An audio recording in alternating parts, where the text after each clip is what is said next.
Hello guys, quick video lang. May nagpa-copy sa atin ng PS4 games na si Sir LA. So, ito yung pinakopy niya. Isa sa mga pinakopy niya, sorry. Lies of Pi.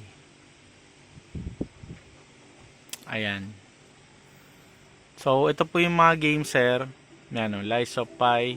Siyempre, yung God of War Ragnarok na may Valhalla, Assassin's Creed Origins, Little Nightmares, tsaka Little Nightmares 2.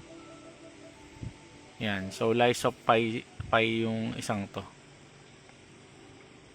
Okay, sir. So, ready for pickup na, sir. So, plug and play na lang naman to sa PS4 mo. Yan. So, Lies of Pi. So, isa to sa mga bagong release ng PS4.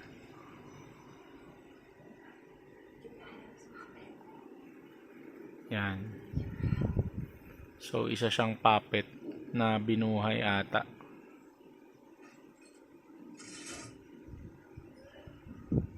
So, mukhang okay din to, guys.